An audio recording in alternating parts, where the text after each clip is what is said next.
Assalamualaikum warahmatullahi wabarakatuh. Bismillah, alhamdulillah, salatu wassalamu ala rasulillah, syedina wa maulana wa mauwalah amma ba'du. Ini pertemuan yang sekiannya ya, mungkin di hari Jumat, Bang. Jadi ini namanya Jumat sehat, Bang. Oh.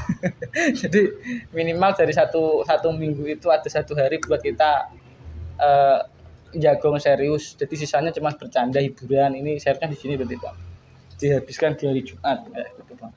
Nah, untuk Jumat ini sebenarnya tadi kalau ngobrol jenengan ada di NDP bab 5 seharusnya, Bang. Tapi kita kemas lebih enak lah. Tema untuk sore hari ini tuh kehidupan yang ideal. Akhlak, ilmu. Enggak ada kata danya, Bang. Akhlak, ilmu. Jadi redaksinya itu kehidupan ideal, akhlak, ilmu. Nah, nanti mau dibawa kemana, membahas terkait apa, enaknya seperti apa, kita ikutnya Bang Hawari. Ini amit sewu buat teman-teman. Mungkin udah pernah lihat tapi belum tahu namanya. Tak perkenalkan, beliau Bang Hawari AK. Itu nama pena ya, Bang. Leres. Untuk nama asli beliau Bang Kasnadi. Nah, untuk kesibukan beliau, saya lebih kenal beliau sebagai seorang penulis. Jadi dalam pikiran saya ya, saya taunya Bang Hawari itu seorang penulis, kemudian seorang aktivis. Jadi kita ingin melihat disinilah. Jadi untuk kehidupan yang ideal, teman-teman pasti punya sudut pandang sendiri mengenai hidup yang ideal itu seperti apa. Akhlak, ilmu, tidak ada kedannya. Akhlak, ilmu, kayak gitu. Jadi lebih enak nanti Bang Hawari sebagai narasumber juga pemantik. Izin Bang kan? Silakan kami dituturi kehidupan yang ideal, akhlak, ilmu versi Bang Hawari. Nanti teman-teman mungkin kalau ada pandangan lain, kemudian atau ada semacam apa ya? Oh, saya semacam ini, enggak seperti Bang Hawari. Nanti silahkan disampaikan saja. Jadi usahakanlah 1 minggu kontemplasi teman-teman disampaikan semua dari Jumat lah. Meskipun temanya kadang-kadang 1 hari baru muncul temanya. Tapi karena temanya ini kehidupan yang itu, jadi kalian sama-sama hidup, sama-sama punya pengalaman, punya historis. Nanti silahkan disampaikan kehidupan ideal versi teman-teman. Untuk yang pertama sebagai pemantik juga prolog awal ya, Bang. Boleh. Semoga Jumat ke depan masih bisa membersamai kita. Insya Allah. Oke, monggo waktu dan tempat kami persilakan, Bang Hawari. Terima kasih. Assalamualaikum warahmatullahi wabarakatuh. Alhamdulillah teman-teman semuanya, segala puji bagi Allah Subhanahu wa Ta'ala yang pada hari ini sebuah pertemuan yang istimewa nih ya. Istimewa buat saya nih ya, bisa bertemu dengan teman-teman aktivis muda, teman-teman HMI, mengingatkan saya ke tahun 99. Ya 99 mengawali aktivis sebagai perintis masuknya HMI di Pati. Alhamdulillah salah satunya saya ya. Bang Hawari ketua komisaris pertama ya, Bang? Saya ketua komisariat, jadi LK pertama di Muria itu sama Bang Jamroni dan lain-lain itu.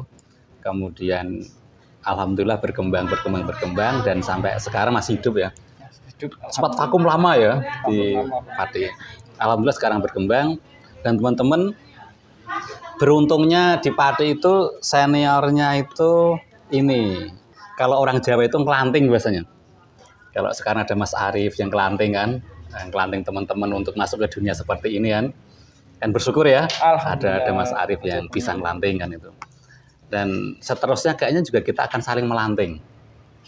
Jadi hidup yang ideal ya, itu sebenarnya bukan sendirian, tetapi saling melanting. Melanting bahasa Indonesia apa ya? Melenting, Bang. Melenting itu ya. Kalau apa ya? Kelanting itu gini. Geret. Nah, geret. Jadi kalau ditanya hidup yang ideal itu yang bagaimana? Itu yang melanting. Melanting itu yang kelanting koncone itu loh. Jadi nggak ada berhasil sendiri. menarik berarti. Menarik. Jadi dia harus bisa menarik rekannya ke satu titik yang meskipun nggak sama ya, tapi berdekatan lah itu.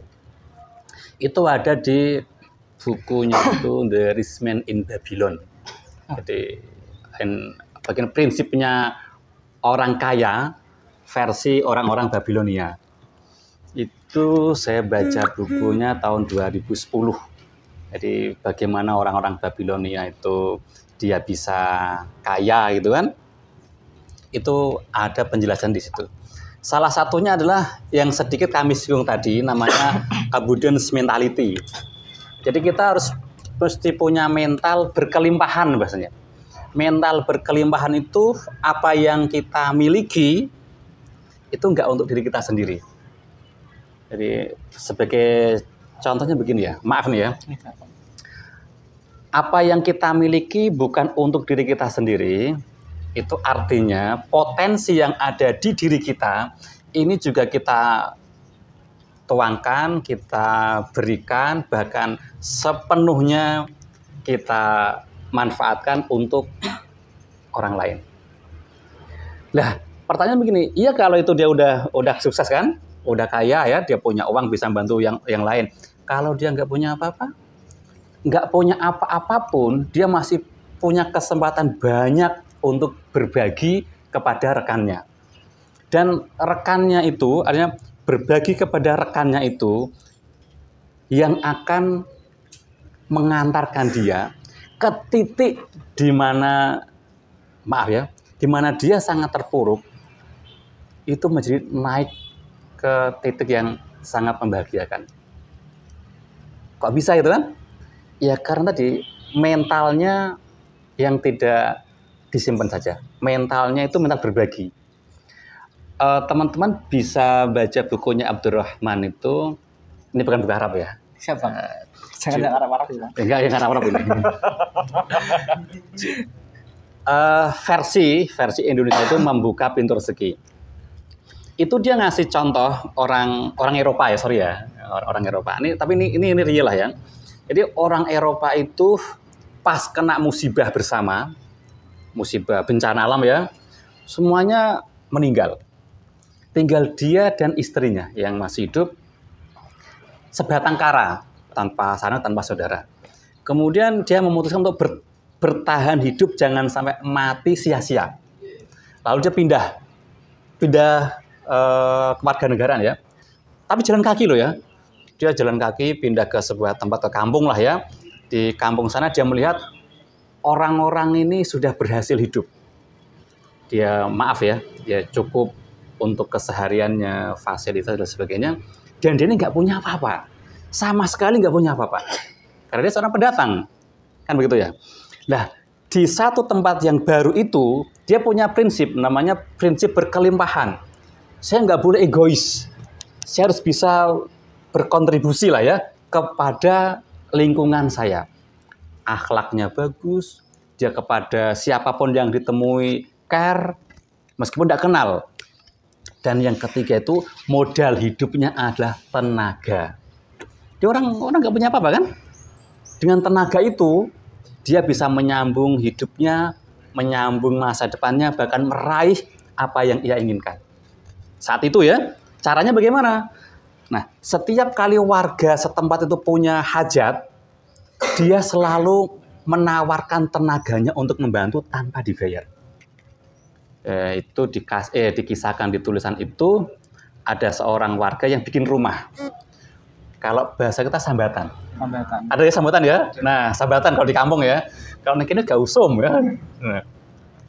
Karena dia sambatan, itu nggak cuma sehari. Mulai hari H pertama bikin pondasi, sampai finish rumah itu, dia ikut kerja terus. Dan tanpa dibayar. Hanya dikasih makan. Dan itu ia lakukan berkali-kali. Ke rumah sana, rumah sini. Nah, atas akhlaknya yang bagus ini, dia mentalnya berkelimpahan ini, dia nggak egois ini, akhirnya yang Maha Kuasa mengetuk hati masyarakat yang ada di sekitarnya. Dia memandang, oh Bapak itu kok apik tenan ya. Dia tidak diminta bantuannya, dia datang membantu. Meskipun dengan tenaganya.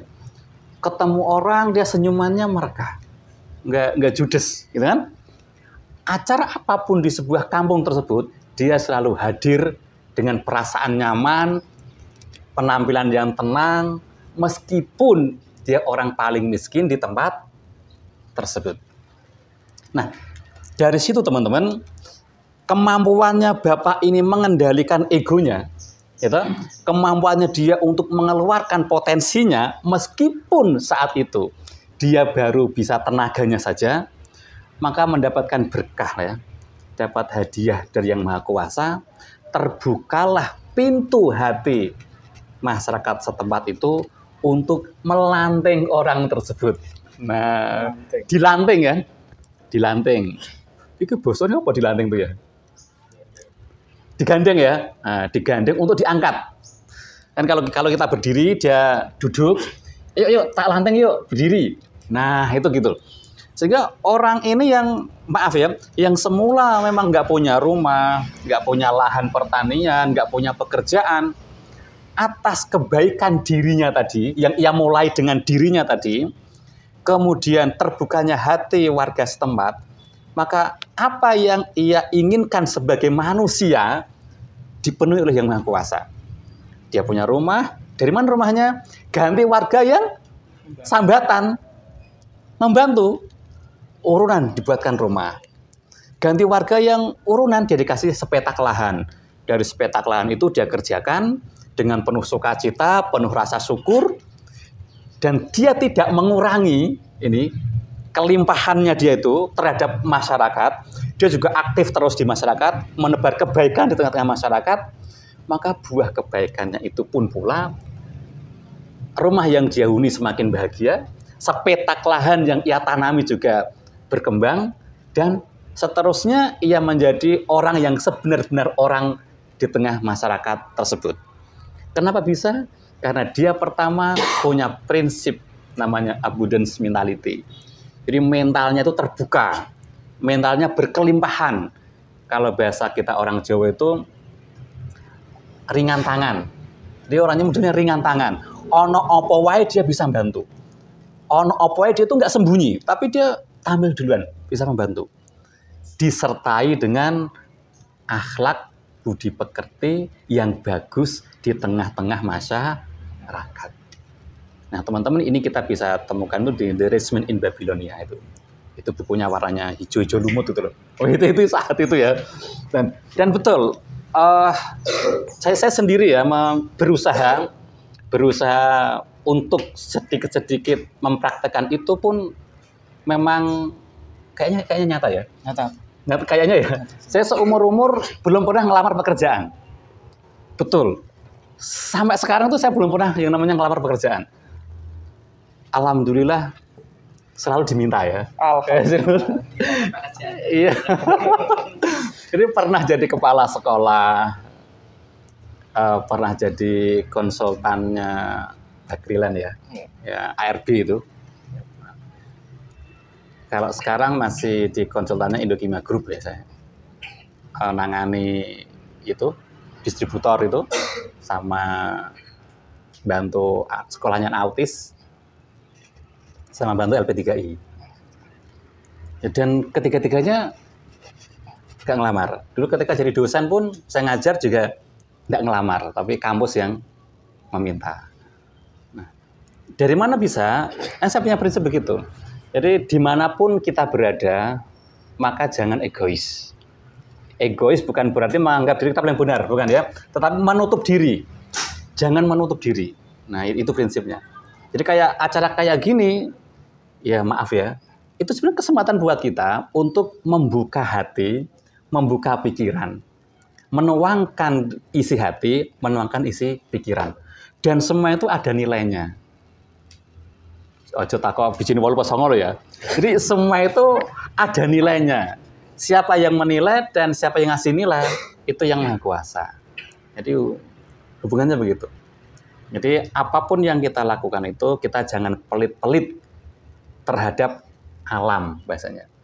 Nah, sederhananya kalau kita naik motor di jalan, ngelihat duri atau kayu di tengah jalan, kita nggak usah mikir nanti kalau ini tak singkreke sopo to sing bakal nggunggung awakku. Enggak usah mikir begitu. Udah kita berhenti, ambil kayunya, kita taruh tempat sampah atau kita singkrehkan, udah kita jalan lagi. Itu paling sederhana yang namanya abundance mentality. Dan yang menilai itu yang maha kuasa. Alam yang akan menilai kita. Betul nggak kira-kira ya? Siapa?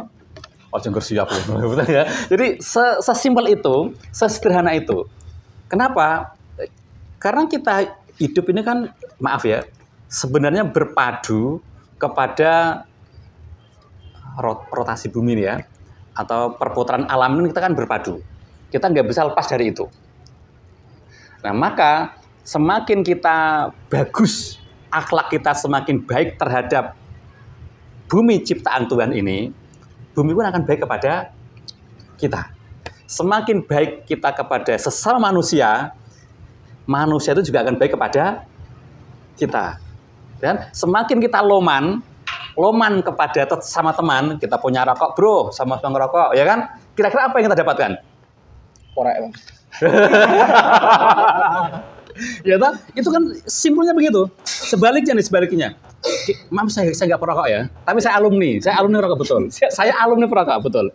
Taruhlah kita punya rokok, ngambil sebatang, kita masukin tas lagi. Ya toh? Kita perokokan. Rokok kita habis, taruh asbak, ngeluarkan lagi dari tas. Ambil satu lagi, maaf ya. Siapa? Yang satu cepetnya itu kita masukin ke tas lagi. Dan itu menjadi akhlak kita, menjadi budaya kita. Kira-kira apa yang terjadi dengan diri kita? Nah, ini yang paling sederhana kan? Jadi artinya apa? Kita memulai hidup ini, ya toh, itu dari diri kita sebenarnya. Kelak ke depan tak akan seperti apa itu? Kita memulai dengan diri kita yang paling dekat. Itu paling simpel. Dan kalau kita bicara tentang alam, itu kan banyak pendukungnya, banyak hadis saya. Maaf nih ya, kita nyiramin bunga saja. Itu bunga yang kita siram, itu kan berdoa, mendoakan siapa? Orang yang nyiramin. Itu alam. Kemudian alhamdulillah. Manusia yang kita usilin, ya kan? Kita usil kepada dia. Itu kan juga sama. Selamat datang, Bu. Itu kan juga sama. Alam bumi ini juga akan usil kepada kita. Dan seterusnya. Maka teman-teman, prolognya sampai di sini dulu. Udah datang masternya ya. Prolognya sampai di sini. Nanti kita diskusikan dengan berbagai sudut pandang. Oke. Kalau pengalaman hidup kayaknya saya paling berpengalaman ya. Karena usia yang paling senior ya. Gitu. Siapa? Udah nguntut banyak garang lah ya. Oke, terima kasih Bang ya. Ampun Bang. Dengan salam kan nutupnya atau enggak? Enggak, masih panjang. Oh, masih panjang ya. Panjang. Oke, teman-teman, itu prolognya. Mari kita berdiskusi. Nanti kita kasih beberapa sudut pandang dengan dalil-dalil pendukung ya. Jadi dalil bukan berarti dari Al-Qur'an atau hadis ya. Ya, siap, Bang. Tapi mungkin bukti-bukti empiris dan sebagainya itu ya. Siap. Oke, terima kasih. Mari kita lanjutkan. Oke. Terima kasih Bang Hawari. Tadi apa namanya Bang? Abundance mentality. Abundance mentality. Terima kasih.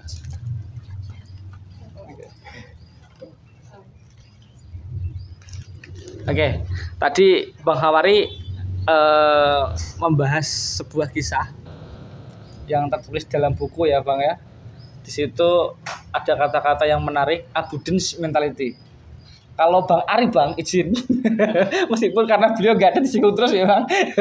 Kalau Bang Arif itu dulu waktu kemarin, kata-kata yang keluar yang tak ingat tuh khairun nas anfa'uhum linnas. Wis mantap. Itu kata-kata yang paling diingat. Kemudian beliau juga menyampaikan Gus Bahak. Gus Bahak pernah bercerita kalau orang awam ketika berdoa minta uang 1 miliar, apakah langsung dikabulkan sama Allah? Padahal Allah itu Maha Pengasih lagi Maha Penyayang. Tentu tidak. Karena apa? Karena orang itu berpikir untuk dirinya sendiri.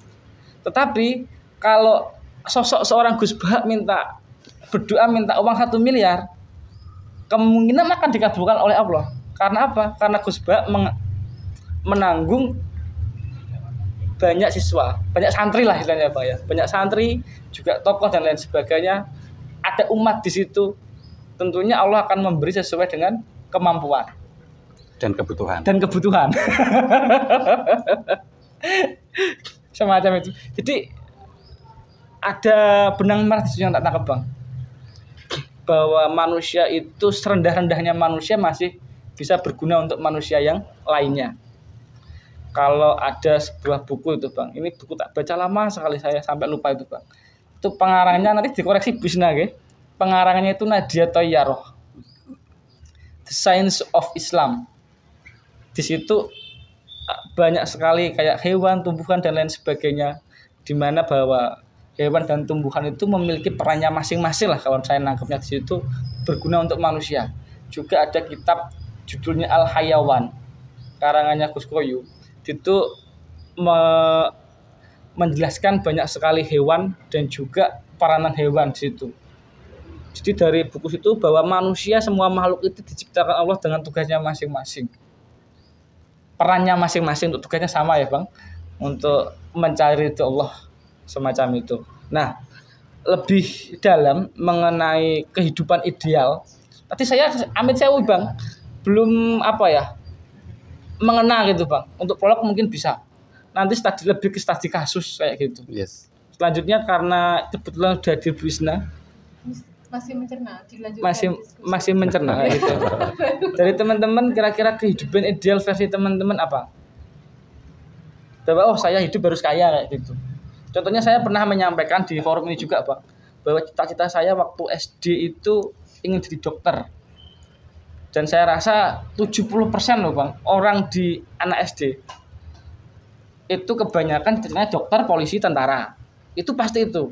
Kemudian ketika SMP saya agak unik, karena mungkin saya orangnya nyeleneh, selengean. Cita-cita saya ingin merubah pabrik senjata menjadi pabrik tahu, supaya tidak ada peperangan di dunia ini kayak gitu. Ketika MA, cita-cita saya mau jadi guru Bang. Ketika MA, cita-cita saya mau jadi guru karena lihat sosok kiai, sosok guru yang menurut saya, oh guru itu keren sekali. Saya jadi guru. Ketika kuliah, selesai lah. Saya cukup jadi manusia saja Bang. Tapi semester 1 saya pernah cita-cita jadi presiden Bang. Ketika S2 saya cukup jadi manusia saja, sudah baik itu. Jadi orang sehat. Makanya nama saya di WA saya itu artinya sehat Bang. Alasannya itu. Karena saya cukup mau jadi manusia saja. Yang sehat ya? Yang sehat, yang berguna buat manusia yang lainnya, yang kehadirannya nggak ditolak, yang kehadirannya selalu dirindukan, nah intinya kayak gitu Bang. Jadi saya ingin semacam itu, kehidupan ideal yang saya dambakan semacam itu. Nggak terlalu kaya, cukup apa-apa oleh, pengen mobil ada gitu. Oke, langsung aja Busna, nggak apa-apa Busna, polok sedikit kehidupan ideal akhlak ilmu versinya Busna. Berat ya temanya. Oh nggak berat Bu, bebas aja. Ini nggak ada saraf. Ya, terima kasih. Assalamualaikum warahmatullahi wabarakatuh. Iya, ini masih jet lag ya bahasanya. Jet lag dari kaya dong ke sini. Jet lag. Masih apa? Ya, tentang ideal ya, manusia ideal. Sebenarnya kan kalau kita berbicara, mungkin saya juga nanti perlu adanya elaborasi lagi ya dari Bang Nawai. Kasnadi gitu. Oh iya Bang, ini bentar Bu. Iya. Itu ingat satu buku karangannya Bang Hawari, The Real of Hero Bang. Saya dapat waktu selang kenjenengan sama Mbak Ani. Iya, saya rasa Bang Hawari sudah lebih banyak pengalamannya ya tentang kehidupan, dan pasti ujian idealnya itu berubah-ubah gitu. Seperti yang disampaikan Mas Arief. Mungkin kalau Bang Hawari saya tadi tanya Mas Arief background-nya apa gitu kan. Penulis buku, wah keren sekali gitu. Tapi mungkin saya juga berpendapat mungkin dulu kala tidak pernah bercita-cita jadi penulis buku, atau memang ini cita-cita. Nggak pernah punya cita-cita hidup. Oh iya.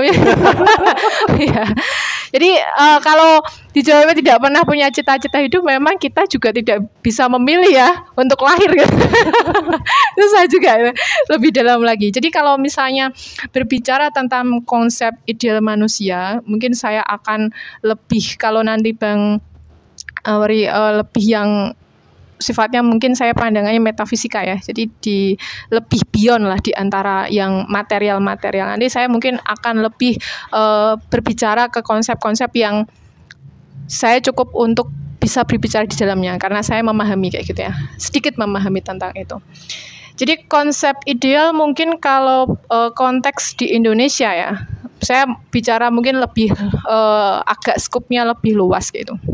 Di Indonesia ini kan bukan hanya Jawa gitu ya.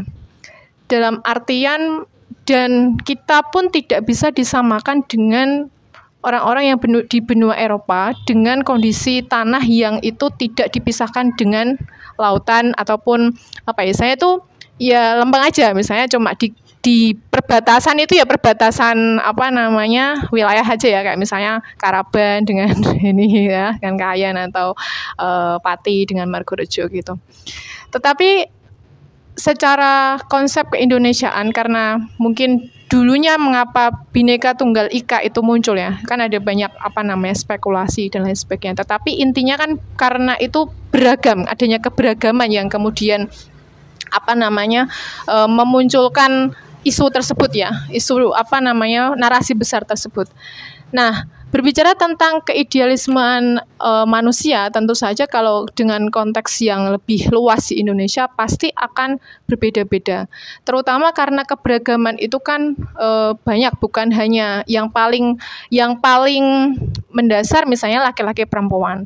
Jadi idealnya manusia pun bisa dilihat dari segi gender atau seks misalnya ya. Seks itu apa namanya laki-laki dan perempuan. Kalau gender kan nanti banyak ya bicaranya, bukan hanya laki-laki perempuan. Dalam konteks sekarang ini ya keilmuan yang lebih modern seperti itu. Idealisme yang apa namanya kemanusiaannya seperti itu mungkin juga dipengaruhi oleh yang namanya kebudayaan yang berada di sekitarnya, realitas sosial yang ada di sana. Misalnya kalau saya bisa mengcapture ya, kalau di Jawa mungkin dia apa namanya cita-cita besarnya itu menjadi presiden. Karena selama ini presiden kan emang dari Jawa gitu kan. Ya kan? Identiknya kayaknya jadi Jawa dan raja-raja itu memang di Jawa. Meskipun ada juga raja di Tidore ya, Kesultanan dan lain sebagainya, tetapi identiknya raja itu presiden itu memang dari Jawa. Bahkan narasi itu masih terbawa sampai sekarang. Nggak mungkin kalau misalnya orang tidak dari Jawa itu jadi presiden. Itu kan masih melekat gitu ya. Jadi kalau misalnya ada sosok yang dia berkompeten, memiliki apa namanya kemampuan untuk memajukan Indonesia, tapi dia tidak punya darah Jawa, itu masih istilahnya itu masih sedikit diragukan kayak gitu ya pada narasi sekarang ini. Dan itu pun tidak mungkin kemungkinan juga tidak mungkin untuk tidak berubah gitu ya. Jadi itu terus apa namanya kemudian berdialog. Nah, berbeda misalnya saya kalau ketika punya teman yang dia dari Padang ya. Dari Padang itu kan banyak kan pengusaha gitu ya. Jadi dia memang dengan konsep materialitas yang sangat kental di sana ya. Jadi kalau di Jawa itu kan lebih ke laki-lakinya yang berperan, nasab laki-lakinya ya. Kalau di Padang itu, di Sumatera Barat itu, nasab itu dari ibunya. Makanya disebut materialitas gitu ya. Jadi mereka lebih kepada sosok ibu itu nanti menentukan garis keturunan kayak gitu dan sebagainya. Dan itu juga mungkin akan berbeda di Indonesia yang timur. Nah, lebih spesifik lagi kalau kita berbicara tentang Jawa, mungkin nanti konsep-konsep Jawa yang Bang Nawari lebih paham ya daripada saya mungkin ya meskipun saya kuliahnya di Jawa yang apa namanya memang di Kena Jawa ya, Solo, Jogja, tapi iya Jawa yang kental bukan Jawa Timur, Jawa tapi Jawa pusatnya ya, Jawa ya selatan gitu. Di apa namanya di dalam keidealismean orang Jawa itu, kalau kemarin saya mungkin menyebut apa namanya ada yang konsep Macapat itu ya. saya mungkin akan sebut sedikit. Jadi daur hidup, bukan daur hidup ya. Kalau daur hidup kan berarti ya. Tapi chronological life ya. Ya, jadi dia itu akan terstruktur sesuai dengan usianya. Jadi mulai dia berada di dalam rahim sampai kemudian kembali menjadi pocong ya di dalam dikafani kayak gitu kan, life cycle-nya seperti itu. Nah, tetapi pertanyaannya, ini life cycle untuk siapa kayak gitu kan? Mungkin idealnya ini adalah orang-orang yang mempunyai privilege atau keistimewaan dia di daerah yang atau dalam keluarga yang priai atau mungkin dia memiliki kecukupan untuk materi ya, untuk bisa kemudian mencapai puncak dari kehidupan ya. Jadi dia kalau misalnya di dalam puncak secara materi itu kan berada di, menurut saya ya, itu di dandang gula itu. Jadi dia sudah mapan secara materi, kemudian mapan secara papan ya yang material lah, kematerialan. Meskipun nanti di ranah filosofisnya ada di bawahnya lagi. Nah, jadi kalau berbicara tentang bukan idealisme ya, tapi ideal manusia yang ideal itu pasti berkonteks kepada bagaimana realitas seseorang itu dibentuk. Ya, bagaimana kemudian misalnya saya mungkin idealnya orang Muslim ya dengan orang Nasrani pasti berbeda. Muslim pun nanti akan berbeda lagi. Misalnya Muslim yang dia di pusat kerajaan misalnya di Jawa di selatan dengan misalnya Muslim yang pesisir, itu juga lain kayak gitu. Jadi ideal itu memang dibentuk dari narasi-narasi yang berada di realitas sosial yang ada, yang hidup di dalamnya gitu. Manusia-manusia itu hidup di sana. Misalnya kalau pertanyaannya, apakah seorang anak petani itu bisa menjadi seorang presiden? Mungkin tidak. Mungkin sekali. Mungkin ya. Bahkan kalau jadi setahu saya kemudian ada muncul New Hope ketika tukang kayu itu jadi presiden, itu sesuatu yang awalnya mustahil gitu ya. Itu tidak mungkin terjadi awalnya. Ya, Petruk jadi raja gitu kan. Itu awalnya tidak memungkinkan untuk dirasionalisasikan, tetapi kemudian menjadi mungkin ketika memang realitasnya berubah sesuai dengan yang terjadi gitu. Dalam artian seperti ini. Orang jadi kan kalau misalnya kita memotret, kalau misalnya saya berkata tentang realitas sosial ya. Jadi kalau seseorang itu kan secara ketika lahir ya, itu kan dia tidak lahir di ruang yang hampa ya. Dalam artian dia tidak keluar dari batu lah ya. Tapi dia keluar dari dari keluarga ya. Dari keluarga itu bapak ibu, kemudian ya meskipun secara literal memang ibu yang melahirkan, tetapi kan keluarga itu dibentuk dari konvensi-konvensi sosial. Jadi hal yang bisa diwariskan misalnya seperti jadi yang diwariskan ternyata tidak hanya harta benda ya, tetapi misalnya pengetahuan kemudian perilaku dan lain sebagainya itu juga diwariskan. Nah, itu yang membuat kemudian mencapai bagaimana narasi ideal bagi seseorang untuk bisa mencapainya. Jadi misalnya saya dari keluarga misalnya si A ya, saya contohkan Bang Arif ya, misalnya Arif ini. Arif itu dia lahir dari keluarga guru ya. Tapi karena guru itu dulunya tidak sejahtera, pasti guru itu pengennya orang tuanya dia tidak jadi guru. Kebanyakan gitu ya. Jadi jarang sekali saya lihat teman-teman saya yang orang tuanya guru itu pengen jadi guru. Pasti pengen misalnya jadi engineer ya kan, atau menjadi dokter, atau mungkin yang lebih di atasnya. Nah, idealisme itu dibentuk untuk bisa kemudian mencapai apa yang di atasnya. Pertanyaannya, bagaimana? Ya, itu yang kemudian kan jenengan cari ya kan. Bagaimana gitu kan? Cara-caranya itu yang kemudian dicari oleh orang-orang selama ini. Jadi ada satu konsep yang bagus ya. Nanti kalau juga sering saya sebut di forum ini ya. Nanti kalau misalnya Salam nggak hadir ya hari ini ya? Nggak hadir ya? Pengawasan. Ya, kerja pengawasannya. Ya, ada konsep yang menarik. Jadi ini mohon maaf ya karena saya mungkin lebih backgroundnya di sana. Jadi saya akan mengulas dari yang dari barat kayak gitu. Ini sekuler semua insya Allah. Oh ya, ketua Bang Naori. Saya lebih sekuler. Oh ya. Saya lebih sekuler, Bu. Iya. Jadi seperti ini teman-teman, bahwa ketika kita berbicara tentang struktur dan agen untuk mencapai suatu masyarakat yang ideal, saya bicara tentang masyarakat dulu ya, masyarakat yang ideal.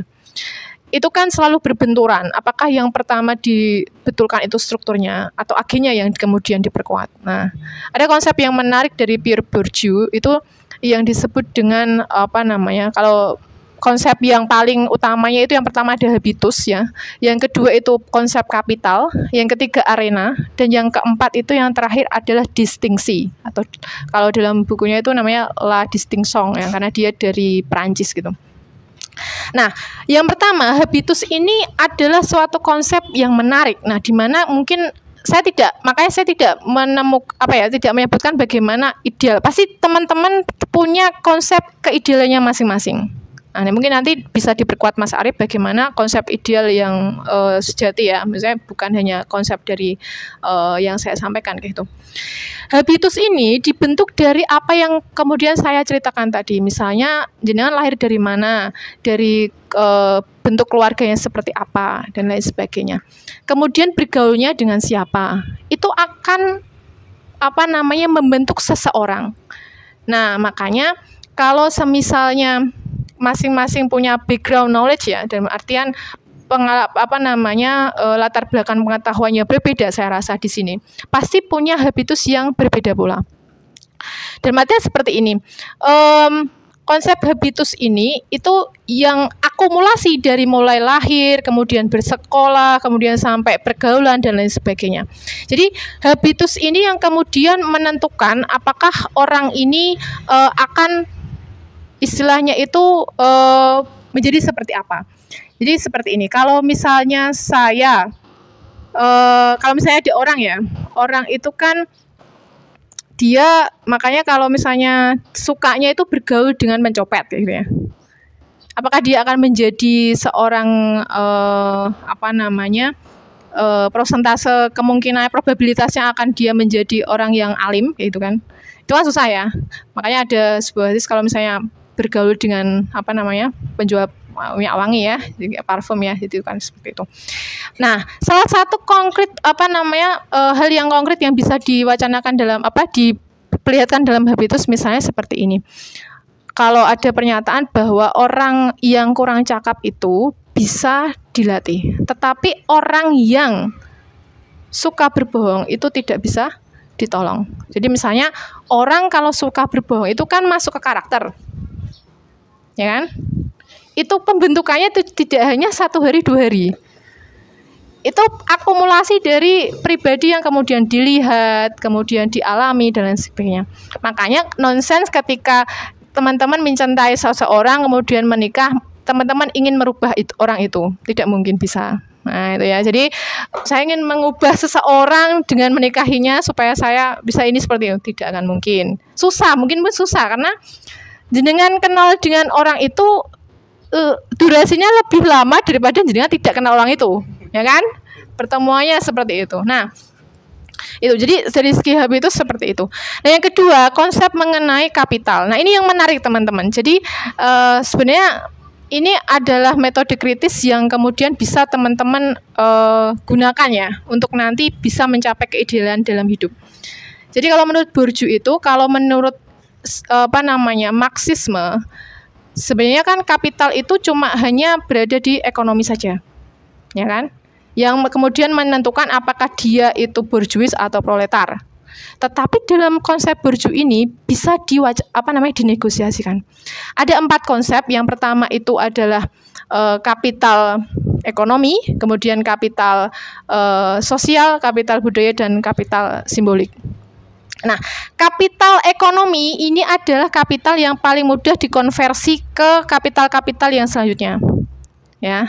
Jadi misalnya kemungkinan orang yang memiliki harta benda banyak ya, kekayaan, anaknya akan bersekolah tinggi. Itu sangat mungkin. ya pewaris ya, pewaris misalnya. Ataupun misalnya kemungkinan besar orang yang punya ekonomi yang mapan, dia akan memiliki pergaulan sosial ya, pergaulan pertemanan yang dia itu juga dari kalangan mapan. Kemungkinan ya. Dan kemungkinan orang itu bisa nyalek menjadi anggota DPR, bisa menjadi presiden, itu kalau punya uang banyak, itu pasti kan gampang. Nah, itu makanya mudah untuk dikonversi ke yang lainnya. Nah, pertanyaannya kalau nggak punya kapital ekonomi yang cukup, idealnya gimana? Nah, yang kedua ini konsep yang menarik yang bisa dijadikan lompatan. Jadi, kapital budaya. Kapital budaya itu salah satunya adalah pendidikan. Jadi pendidikan itu bisa menjadi lompatan untuk orang ya mencapai suatu keidealan hidup. Makanya ada konsep kalau mau memperbaiki hidup maka berpendidikanlah gitu kan, program masyarakat, program pemerintah ya. Jadi dia ada sekolah sampai wajib itu wajib belajar dan lain sebagainya. Nah, dalam kapital budaya ini yang memungkinkan untuk orang bisa melenting, kalau bahasanya Bambang Pacul ya, Korea melenting lah ya itu. Dia ini melanting Bu. Melanting ya. Nah, itu ada sih teman-teman. Jadi makanya orang itu ya masuk kuliah itu kan pilihannya kalau nggak benar-benar pinter ya kamu cari relasi yang banyak gitu kan, karena di sana adalah pertemuan-pertemuan orang bisa mengkapitalisasikan kapital budaya. Jadi kalau misalnya nggak aku ciri-ciri ora patek nyaut iki otakku, maksudnya nggak sampai gitu ya, kamu lebih baik cari relasi gitu kan untuk bisa kemudian misalnya nyalek dan lain sebagainya gitu. Jadi relasi yang kemudian diperkuat misalnya di bagian sosialnya. Nah, sosial itu yang seperti yang kemudian pergaulan dan sebagainya. Nah, yang paling menarik adalah konsep kapital simbolik. Nah, ini teman-teman. Jadi puncak kalau misalnya dari Bourdieu itu orang yang paling ideal, yang paling tinggi itu adalah memiliki kapital simbolik. Adalah orang yang bisa mengakumulasi dari sekian kapital-kapital yang ada itu di tangannya. Nah, siapa yang kemudian menjadi representasinya? Misalnya seperti ini pertanyaannya. Ini saya contohkan nama ya, sebut orang ya, nggak apa ya, nanti bisa dikat. Sandiaga Uno itu kurang kaya apa sih? Kenapa kok masih repot-repot dia nyalek sini? Maksudnya ikut konvensi nggak jadi gitu. Apa motivasinya? Nggak mungkin, ya saya bukannya sebetulnya nggak mungkin untuk kemudian memperjuangkan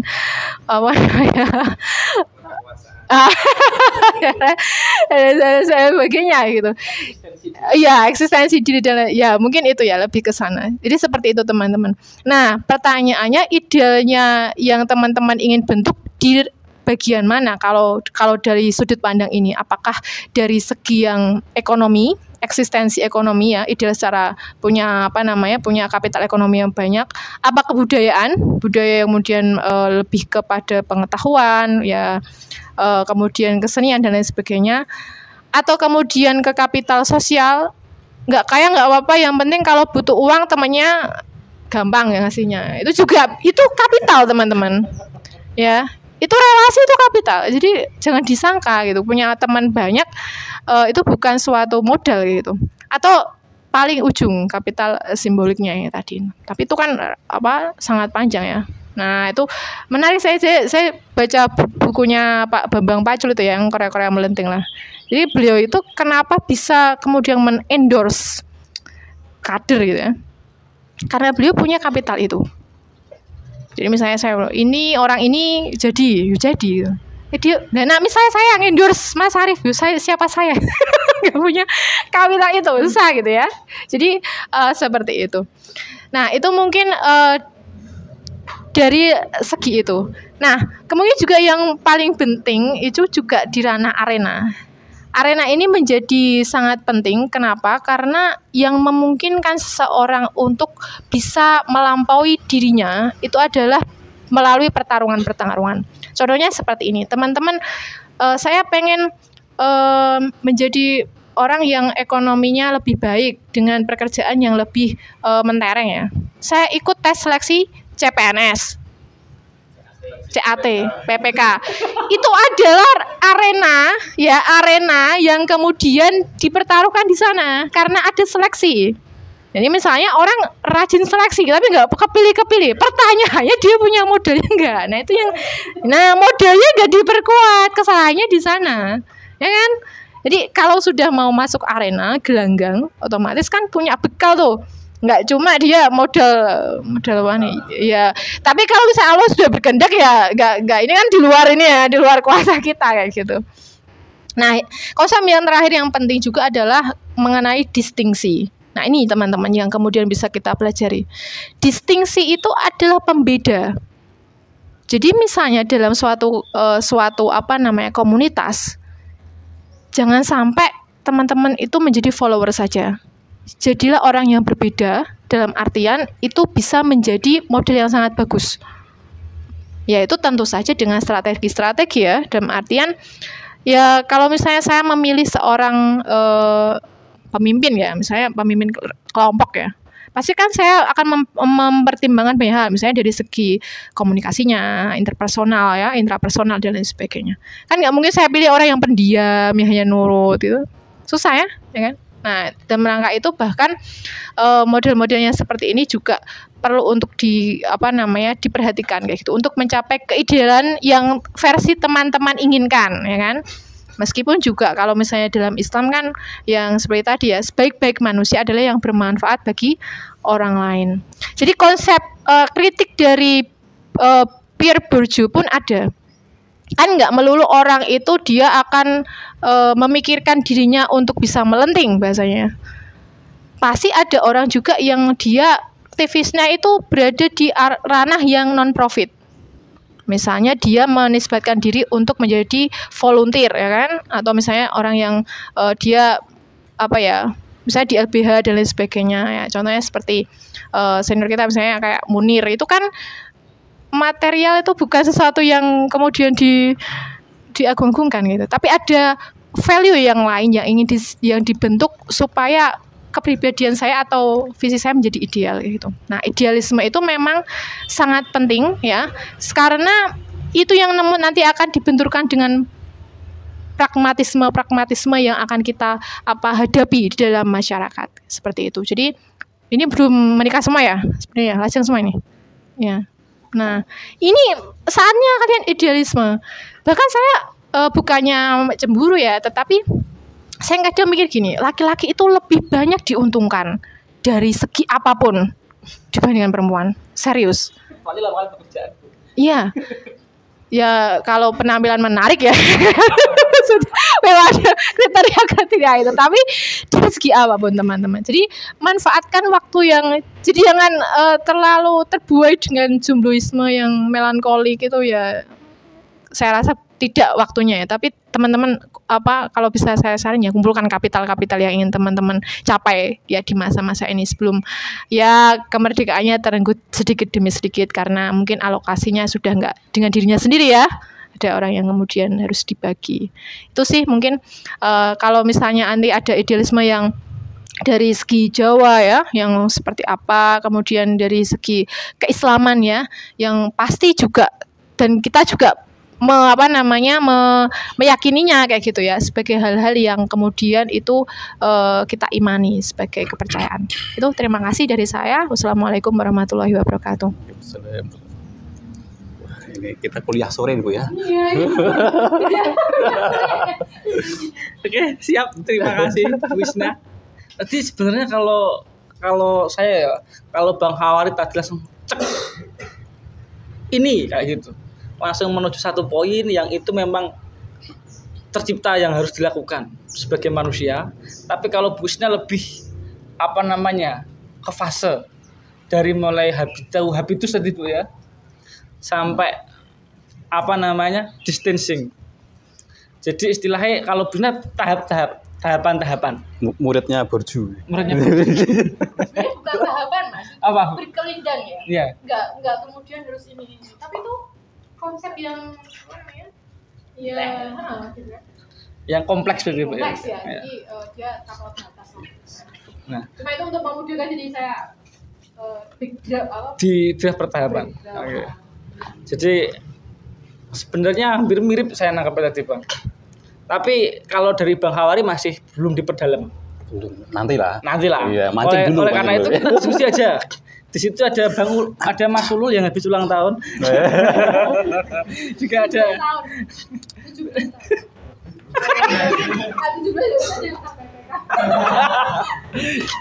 Oke, saya CPNS gak lolos loh Bu. Oke, ada diskusi sedikit untuk memahami teman-teman. Saya nggak mau apa ya, kalau mau teori nggak apa-apa, tapi yang penting nanti ada studi kasusnya. Iya, Lebih ke studi kasus biar asik, biar enak. Monggo Mas Loki, mungkin orang puncak gunung biasanya kakinya besar, ini kakinya kecil. Ini habitus juga. Gimana Mas Loki, siap? Oke. Gunung mana, Mas? Gunung Muria, Gunung Sari. Oh, Gunung Sari Pangonan. Bawahnya. Oh, bawahnya. Bawahnya. Di Cabak saya. Oh, Cabang. Oke.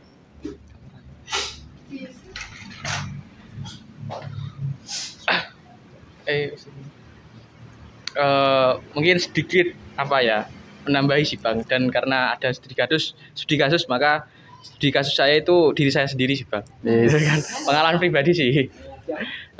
Itu terkait apa namanya yang ideal sih. Yang saya tangkap dari Bu Isna, Mbak Isna ya. Mbak Isna itu kan ada semacam konstruksi sosial lah yang memengaruhi persepsi kita terkait apa itu yang ideal gitu. Yang saya tangkap sih. Kalau Bang Hawari kan saya telat, jadi tadi kan Bang. Tak kasih. Nah, siap Bang. Oh, spesial. Oh, siap. Artinya kan apa ya? Realitas kebudayaan itu kan mempengaruhi persepsi kita kan. Tetapi menurut saya itu ada kesepakatan objektif atau intersubjektif lah, bahwa ada keadilan yang pasti kita sepakati gitu. Menurut saya seperti kesejahteraan itu kan apa namanya, pasti kita sepakati kan. Semua itu bisa kaya, bisa sejahtera lah. Terus juga keadilan itu kan suatu yang tak perlu diperdebatkan, pasti orang mau gitu kan. Akan tetapi bagaimana kita meraih hal tersebut kan pasti berbeda-beda jalannya. Nah, menurut saya sih ada semacam apa ya, hal-hal eksternal yang memengaruhi bagaimana kita mencapai suatu keidealan hidup gitu. Terusnya saya sendiri sih Bang gitu. Saya kan baru lulus kuliah ini kan, kemarin unakosa gitu kan. Dan siap Bang. Nah, ini kan pasti bagaimana saya meraih suatu kehidupan yang ideal, itu pasti saya menggunakan teorinya Sigmund Freud itu kan, ada berjenjang gitu kan. Sebelum kita apa namanya, kebutuhan kasih sayang itu pasti sebelumnya ada kebutuhan fisik dulu kan, makan minum gitu kan. Apa namanya? Self apa namanya? Self apa? Self kurang tahu Bang, lupa bahasa Inggris itu. Nah, otomatis untuk mencapai suatu aktualisasi diri itu kan harus bertahap gitu kan. Dan untuk mencapai itu pasti saya bekerja terlebih dahulu gitu kan. Padahal menurut saya itu kan harus ada fasilitas dari negara, pemerintah gitu kan. Nah, ini yang ingin saya tanyakan gitu kan. Bagaimana kita ketika kita hidup di suatu negara yang ansing gitu kan, terberi gitu kan, gak bisa diganggu bahwa saya lahir di Indonesia gitu kan, gak bisa milih gitu kan. Saya ingin mencapai suatu tatanan nilai yang ideal bagi saya, tetapi negara itu nggak hadir di hidup saya rasa gitu kan. Kecuali Panwas itu hadir Pak, gitu. Hadir di hidup saya, hadir. Pengawasan tapi. Jangan terus Panwas ya. Nah, misalnya gitu kan, ada batas usia yang bekerja itu kan maksimal 25 tahun gitu kan, maksimal. Itu kan pada artinya bahwa masyarakat yang muda itu dieksploitasi. Kenapa? Karena angkatan muda gajinya pasti rendah dan nggak punya keluarga. Nah itu kan beban dari perusahaan itu kan makin sedikit gitu. Terus juga hal-hal lain misalnya pajak dan sebagainya. Nah ini pergolakan pribadi dan juga teman-teman yang masih muda. Bagaimana menghadapi itu semua? Bagaimana kita mencapai suatu tatanan yang ideal ketika negara tidak hadir? Apa teori sosial misalnya, teori sosial yang bisa mempengaruhi hal tersebut gitu. Mungkin kayak gitu sih Bang. Terima kasih Rocky. Itu bukan kegelisahan yang masih muda, kegelisahan yang masih lulus. Oh, gitu. Ini untuk siapa ini? Semuanya Bang. Oh. Oke, terima kasih. Semacam itu Bang Hawari, Bu Isna. kegelisahan dari yang baru munakosa. Itu fotonya rame di HP saya itu munakosa itu. Oh gitu. Tuh, buat story itu. Tapi saya nggak mengucapkan ya kan. Soalnya kan bagi saya kamu belum lulus dari HMI. Di Pati harus dikembangkan dulu. Ini yang bukan yang wisuda dulu baru itu bukan ya? Ya kan putus itu Bu. Ya kan putus. Oke. Oh, yang kemarin yang wisuda dulu ya. Oke, langsung saja. Yang pertama dari Bang Hawari dulu lah. Iya. Siap. Monggo Bang. Iya. Tapi saya mohon maaf ya, ini sumbangan saya ini rada nakal ya. Gak apa-apa ya. Teman-teman semuanya, ini saya mohon maaf sekali kalau yang saya sampaikan tadi memang nakal ya.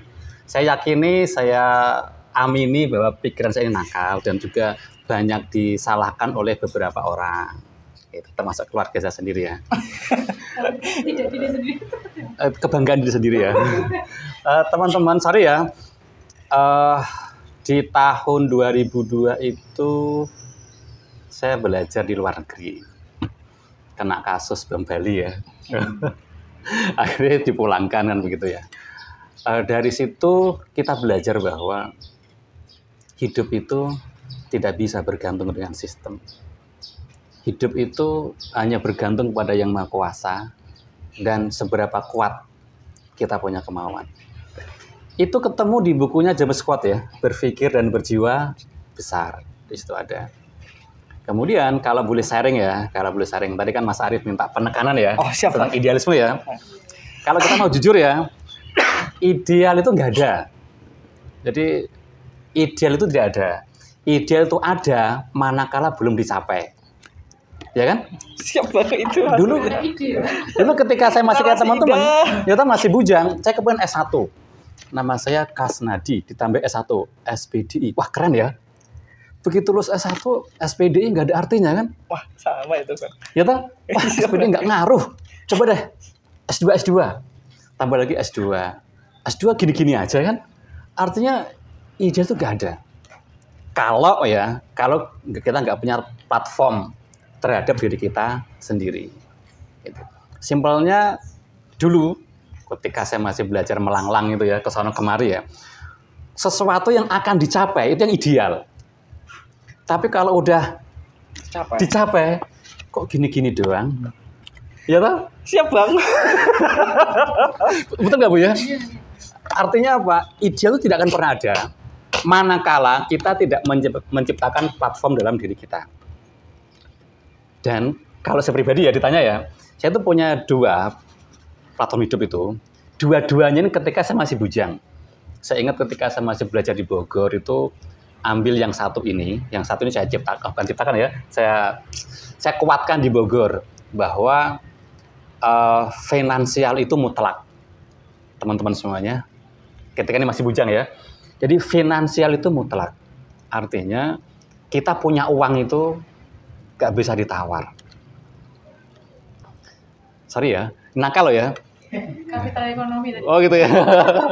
Jadi kita hidup di tengah-tengah masyarakat, punya uang itu mutlak. Tadi tak contohin kan, punya rokok itu. Siap Bang. Coba kita tiap hari nebeng melulu. Apa kata rekan kita? Kere dipelihara kan? Nah, jadi finansial itu mutlak. Finansial yang seperti apa? Nah, ini yang perlu kita ukur dalam diri kita masing-masing. Kita mau seperti apa? Itu kita. Kaya misalkan, itu hanya istilah kan? Nggak ada habisnya juga kan? Nggak ada habisnya. Tapi kita yang harus punya platform terhadap diri kita. Misalkan, saya kalau habis nikah, saya nggak mau ikut orang tua. Itu kita yang bikin. Saya nggak mau nebeng mertua.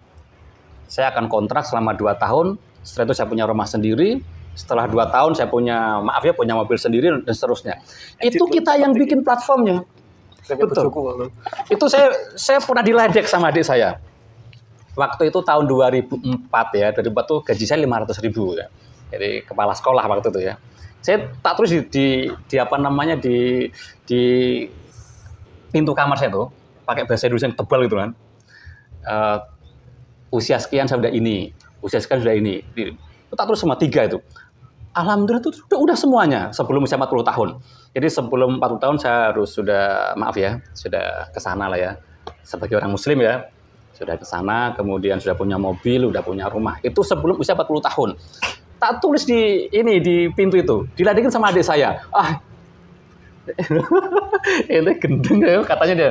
Tapi kira enggak lah, ini platform bahwa saya di tengah-tengah masyarakat, hidup di tengah-tengah orang itu harus punya platform memang. Kalau saya nggak punya rumah, apa kata orang? Masa nebeng mertua, ya kan? Dan udah berkeluarga. Kalau saya nggak punya mobil, bagaimana saya bisa membahagiakan anak istri saya? Kalau kita bepergian jauh, musim hujan, ya kan?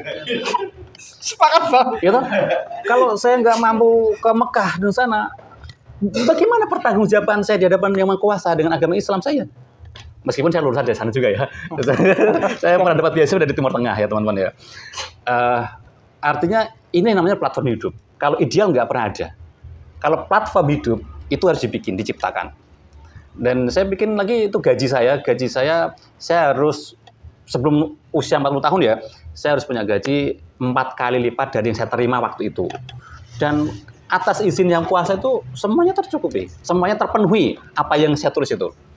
Nah, itu yang saya katakan bahwa platform itu dibuat oleh kita. Kalau kita nggak membuat, ya biasanya kayak air yang mengalir kan? Air mengalir, sampainya kemana? Hilir. Kemana? Ke laut kan? Enggak juga. Kita fair lah ya. Teman-teman ke kamar mandi coba. Kemana airnya itu? Septic tank. Jadi enggak semua air itu sampai ke laut loh bro. Ya kan? Enggak semua air mengalir itu ke laut. Ada yang ke septic tank. Dan pas awak dewe iki sing bagian septic tank coba. Oke. Loh, sorry loh ya. Ini perlu betul. Ini perlu dibikin platform dalam diri kita yang namanya visi misi, visi hidup itu kan. Ini perlu dibikin. Gitu teman-teman ya. Jadi yang pertama finansial. Teman mumpung masih bujang, jangan takut-takut. Bikin perjuangkan. Sebagaimana contoh saya di awal tadi kan, abundance mentality. Itu salah satu bekalnya. Yang kedua sosial. Saya masih bujang waktu itu, sudah punya ukuran bahwa besok kalau saya di tengah-tengah masyarakat, keluarga saya harus jadi keluarga percontohan. Artinya masyarakat itu menjadikan rujukan sosialnya itu ke keluarga kami. Itu saya masih bujang loh. Nggak ngerti besok nikah sama siapa itu. Besok tinggal di mana nggak ngerti. Tapi itu menjadi platform dalam hidup. Selamat datang Mas. Mas Bang. Dari gunung juga ini. Gunung Gerbang. Bang, saya Bang, saya duluan ya. Jadi kalau tadi ditanya yang idealnya itu bagaimana? Pertama saya finansial. Yang kedua itu sosial. Sosial bagaimana maksudnya? Di tengah-tengah masyarakat, kita itu harus bisa menjadi referensi. Jadi rujukan. Nggak harus dukun loh ya. Pak, aku harus nikahkan anakku dinono pas dinopo. Itu juga nggak apa-apa. Tapi lebih dari itu. Ketika masyarakat butuh, kita orang yang dibutuhkan. Ketika masyarakat sedang kekurangan, kita orang yang bisa menambal kekurangan tersebut. Itu platform hidup yang perlu dibikin sejak dari bujang. Nah gitu ya teman-teman ya. Kemudian Mas Rahim ya, bagaimana kalau diri Rokib. Waduh, adatnya mana? Oke, ke bawah ya. Nah, ini yang saya bilang saya nakal ya. Sorry sekali ini saya mohon maaf pada teman-teman ya. Saya salah satu orang yang tidak pro dengan kebijakan pemerintah. Saya buktikan saya menolak ikut CPNS. Mertua saya itu PNS.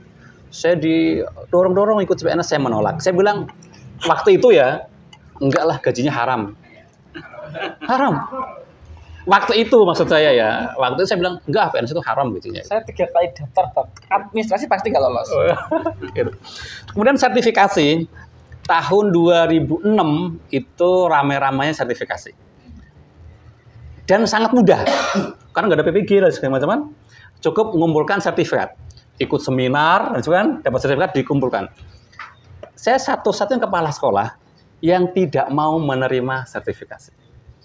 Semua teman, wah gimana tuh Pak, bla bla bla kan? Enggak, saya pikir enggak begitu caranya. Rezeki itu enggak begitu caranya. Itu saya waktu itu. Sekarang beda loh ya. Makanya saya bilang, saya nakal. Itu salah satunya bahwa kita hidup itu nggak bisa bergantung dengan sistem. Sistem itu pasti akan hancur. berjalannya waktu loh ya. Tapi kalau gantungan kita kepada Yang Maha Kuasa, kemudian prinsip hidup kita yang kuat, itu yang akan selalu menemukan jalan keluar. Saya kasih contoh ya, di Mongolia. Mongolia itu teman-teman semuanya nggak kayak dulu zamannya Genghis Khan. 3 tahun yang lalu ya, 3 tahun yang lalu saya ke Mongolia. Di sana itu seperti kota mati, nggak ada kehidupan. Sampai gedung-gedung di tepi alun-alun itu nggak laku, nggak disewa. Kenapa? Karena masyarakatnya dia terlalu bergantung kepada alam. Alam dalam artian iklim itu, dan maaf ya, tidak bergantung kepada bagaimana menatap kehidupan. Sampai sekarang di sana itu hidupnya dengan kuda, pacuan kuda terus gitu sampai sekarang itu. Nggak ada yang namanya teknologi, jarang sekali. Anak-anak TK itu udah latihannya pacuan kuda. Nah, kenapa? Karena memang sudah begitu cara berpikirnya. Nah, itu contohnya Mongolia. Jadi negeri mati lah. Dulu yang jayanya bukan main kan. Nah, teman-teman, ini sebuah contoh saja bahwa kalau tadi nanya yang ideal yang bagaimana gitu kan. Kalau ideal tuh nggak ada. Ini buktinya. Udah S2 terus mau cari apa lagi? Pengangguran ini. Jadi yang ada itu bagaimana kita menciptakan dan mendesain membuat platform hidup kita gitu. Misal saya usia 30 tahun sudah umroh gitu kan. Itu yang kita bikin sendiri. Itu yang kita perjuangkan. Nanti habis itu udah saya umrohnya keluarga lah misalkan. Nah, itu yang kita bikin. Nah, kalau maaf ya, kalau tidak begitu, ya mengalir saja dan berakhir apa adanya gitu kan, udah selesai. Nah gitu. Jadi itu Mas Rokep ya. Jadi saya nakal ya. Hidup tidak perlu bergantung dengan sistem. Karena sistem setiap saat akan hancur. Jadi hidup bergantung dengan Yang Maha Kuasa, kemudian bergantung seberapa kuat kita ini punya visi hidup. Dan itu yang perlu kita perjuangkan. Visi hidup itu yang perlu diperjuangkan. Visi hidup nggak perlu harus jadi PNS. Kita punya penghasilan jauh lebih dari PNS. Itu visi hidup yang berbicara ya. Nah, maaf loh ya, aku sekadung kok. Ya, orang kan beda-beda. Padahal orang kan beda-beda toh. Jadi kalau ditanya, Bang Arif bilang ini kok Ustadz, sorry. Ini Bang Gabari belum kasih penekanan nih. Nah, ini saatnya. Jadi ideal itu ada kalimatnya, tapi di tengah-tengah kehidupan ideal itu tidak ada. Yang ada itu platform yang perlu kita kejar, kita wujudkan, kita buktikan, kemudian kita naikkan levelnya. Nah, itu kalau dari cah nakal loh ya. Nah, kalau saya begitu, Ibu, mohon maaf ya. Ya apa ya? Siap. Wah, bebas ya. jadi begitulah. Dulu cita-cita saya itu, saya nggak akan pernah nikah kalau saya belum selesai belajar di luar negeri gitu kan. Itu bagi saya ideal. Lulusan luar negeri, cari mertua muda gitu kan. Ternyata enggak juga. Jadi ideal itu enggak ada ternyata. Iya kan? Ini sorry yang masih muda-muda ya. Jadi ini closing statement-nya, ideal itu menurut saya tidak akan pernah ada. Karena itu akan selalu hilang dengan pencapaian. Kalau platform hidup itu perlu diciptakan. Siapa? Ya diri kita sendiri. Kalau saya tadi yang pertama finansial itu mutlak. Kita nggak bisa hidup di tengah-tengah masyarakat tanpa finansial. Kita nggak bakal punya kontribusi. Dan kita nggak bakal, maaf ya, harga diri kita itu nggak begitu dihargai. Sepinter apapun kita di tengah-tengah masyarakat, tapi finansial kita, maaf ya, di bawah standar ekonomi menengah, kita akan dianggap berbeda dengan masyarakat. Ilmu kita nggak begitu ngaruh. Ini finansial. Yang kedua sosial. Ya kita harus berupaya bagaimana kita di tengah-tengah masyarakat itu seperti cahaya lah ya. Jadi gelap ada cahayanya. Orang akan mendatangi cahaya. Nah, itu namanya platform hidup yang perlu diperjuangkan. Bagaimana masih kurang nakal ini? Tak tambahin loh ya. Oke Bang Arif ya. Jadi itu besok lagi ya. Siap Bang. Kalau ada waktu ya. Siap Bang. Oke, terima kasih Mas Rokep ya. Aku bagangan Mas. Iya bagangan mas, saya sering capek mas. Oke, Terima tadi kasih Bang Arif. tadi penekanan dari Bang Hawari bahwa kata ideal itu tidak ada. Yang ada itu adalah platform yang harus kita ciptakan. Semacam itu. Nah, untuk tema itu Bang, sebenarnya di bawah itu tak kasih tambahan sedikit narasi indah yang diciptakan oleh Tuhan. Wih, Nah, mantap. gitu. Nah, narasi indah yang diciptakan oleh Tuhan itu adalah jadi kita ini tidak ada kata-kata tidak sengaja jadi. Delalah enggak ada, Bang. Nah, maksud saya semacam itu. Dan sebenarnya ini udah mentok dari Bang Hawari karena udah mencapai closing statement dari beliau. Katanya ideal itu tidak ada, yang ada adalah platform hidup yang harus kita ciptakan. Mungkin ini sangat cocok sekali untuk roket, Bang. Iya, memang saya tembak dia kok. Iya. Sari-sari. Oke. Lanjut dari Bisna mungkin. Oh, belum. Kan saya Bu yang sudah Bu. Mari. Monggo Ibu. Terima kasih. Ya, saya mungkin, tapi kan sudah absolut ya dari Bang Nawari. Kalau saya pecah lagi buyar gitu kan. Tapi ini mungkin juga saya akan sampaikan kayak gitu.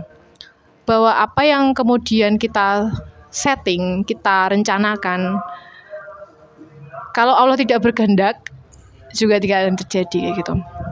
Iya. Ini untuk menyeimbangkan ya. Jadi optimisme itu juga perlu diantisipasi kayak gitu. Makanya ada khauf dan roja gitu kan. Itu kan. Karena itu juga terjadi dalam diri saya kayak gitu ya. Jadi saya pernah men-setting dalam artian saya bukan dari keluarga yang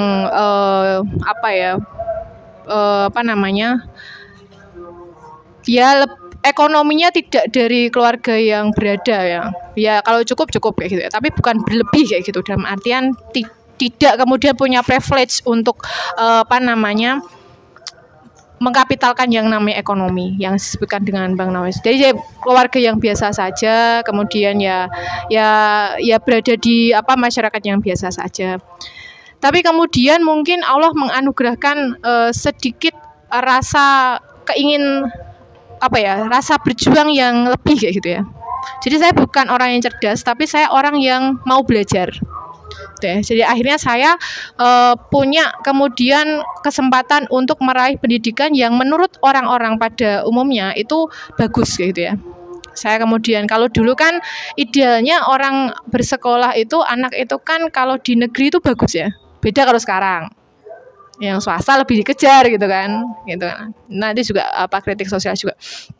Jadi berada di ranah negeri, kemudian kuliah juga di tempat yang menurut orang itu baik, dapat beasiswa kemudian, dan juga di tempat yang bonafit dan lain sebagainya.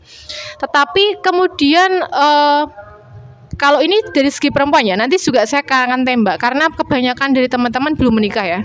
Nah ini juga nanti akan berimplikasi terhadap pasangan kayak gitu. Jadi segala idealisme yang diciptakan oleh wacana idealisme yang diciptakan oleh perempuan itu nanti akan mengalami goncangan besar ketika dia sudah menikah. Itu sangat besar sekali. Banyak lelaki yang menginginkan istrinya itu dia jadi ibu rumah tangga saja. Kan sebaik-baik ilmu kan yang misalnya ya jadi ibu rumah tangga itu tidak kalah istilahnya itu dengan perempuan yang berkarir kayak gitu kan. Tapi bahayanya kalau misalnya ini diproduksi secara massal, misalnya ya, kalau perempuan itu tidak boleh berkarir dan hanya di rumah saja, ya siap-siap saja misalnya kalau istrinya jenengan nanti lahirannya sama dokter laki-laki, tidak ditangani dengan dokter perempuan misalnya, ya. Itu kan masalah sensitif dan tidak semua laki-laki berkenan kan, ya kan? Dalam artian yang seperti itu. Jadi kebutuhan idealisme kemudian dialogisasikan. Jadi kalau misalnya perempuan itu nanti kan dia juga tidak bisa seperti Bang Nawawi ya. Maksudnya saya seperti ini. Kalau misalnya istrinya punya masukan itu opsional. Tapi kalau perempuan itu bukan opsional. Itu lebih cenderung ke keharusan. Harus ditaati oleh perempuan. Nah, Maka dari itu saya rasa penting untuk di sini saya tekankan bahwa idealisme memang perlu untuk dicapai oleh seorang manusia ya, terutama kalau misalnya konteksnya ini laki-laki, tetapi juga harus memperhatikan yang disebut dengan egalitarian. Jadi idealnya jenengan itu mungkin tidak ideal untuk orang lain, dan jangan sampai itu menggesek atau melukai orang lain. Jadi sampai nabrak-nabrak, supaya bagaimana caranya saya mencapai keidealisan yang ingin saya capai dengan segala cara. Itu juga tidak baik ya secara etika, moral dan etika. Nah, cara-cara yang seperti itu juga harus diperhatikan. Nah, syukur-syukur kalau yang di sini saya rasa pasti semua juga memperhatikan etika dan moral ya dalam mencapai suatu suatu step ya yang disebut dengan yang platform tadi, misalnya tentang finansial. Bagaimana saya mencapai finansial? Otomatis kalau misalnya kita berpedoman pada keimanan ya yang cara yang halal gitu kan. Bukan yang menghalalkan segala cara kayak gitu kan. Nah, itu. Jadi cara-cara yang seperti itu juga perlu kemudian diperluas lebih lebih